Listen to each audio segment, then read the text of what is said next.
Shalom saudara yang terkasih dalam nama Tuhan kita Yesus Kristus. Orang percaya punya masa depan. Dalam Amsal 23 ayat 18, karena masa depan sungguh ada dan harapanmu tidak akan hilang. Setiap orang tanpa terkecuali punya kesempatan yang sama untuk memiliki masa depan yang cerah. Demi masa depan yang cerah, semua orang berusaha dan bekerja keras. Bagi orang percaya, masa depan yang cerah itu bukan sekedar hayalan atau impian semata, tetapi memang sungguh ada karena Tuhan sendiri yang merancangkannya. Sebab aku ini mengetahui rancangan-rancangan apa yang ada padaku mengenai kamu, demikianlah firman Tuhan, yaitu rancangan damai sejahtera dan bukan rancangan kecelakaan, untuk memberikan kepadamu hari depan yang penuh harapan. Dalam Yeremia 29 ayat 11, ini adalah berita yang sangat menyenangkan, berita yang membangkitkan semangat kita dalam menjalani hari-hari yang terasa berat ini. Sekalipun banyak orang mengatakan bahwa masa depan itu penuh dengan misteri, tetapi bagi orang percaya, masa depan sungguh ada dan harapanmu tidak akan hilang.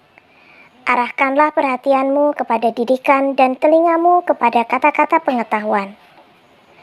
Janganlah hatimu iri kepada orang-orang yang berdosa, tetapi takutlah akan Tuhan senantiasa. Ini berbicara tentang ketaatan. Thomas mau tanya apa, Thomas? Ya, sebelum saya bertanya, mungkin Pak Daud ada pesan-pesan khusus yang mau sampaikan kepada jemaat semua. Mungkin ada apa? Kan saya beritahu Thomas kan, Ya, Pak corona ini nanti 5 tahun. Puncaknya 5 Pak tahun. Thomas? Error. Puncaknya Pak Thomas? Error. 5 sampai 10 tahun. Nah, menjadi kasus apa? Virus flu biasa. Luar biasa. Iya, Pak Daud.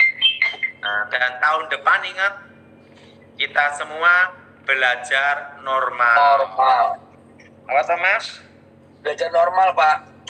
Belajar normal itu tahun depan, Thomas. Tahun depan ya, Pak Daud. Itu baru belajar normal ya, Pak Daud. Ya. Iya, salut ya. Nah, tahun depan mulai inflasi. Waduh, begitu ya, Pak. Tuh.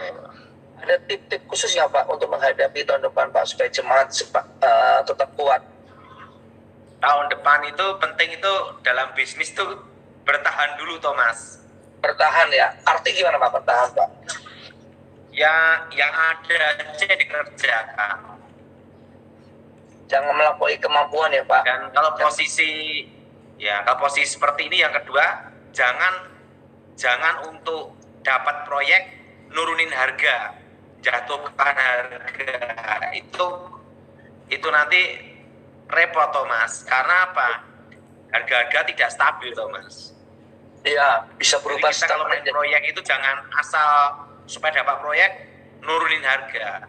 Lebih baik kita main wajar standar. Kenapa? Karena kondisi tidak stabil. Misalnya gini, besi kan naik. Iya. Nah, terusan ketiga, jangan hutang bank, Thomas. Wah, jangan utang, Pak ya. Kalau sudah hutang gimana? Jangan nambah hutang. Iya, Pak Daud. Nanti, Thomas. Nanti, Pak Daud. Apa? Jangan nambah utang. Iya. Jangan berhutang bank. Jadi biar menikmati kunang-kunang tanpa hutang bank. Kalau udah kepala kita yang kunang-kunang gitu. Kalau utang untuk makan. Nah, ini Thomas. Ya.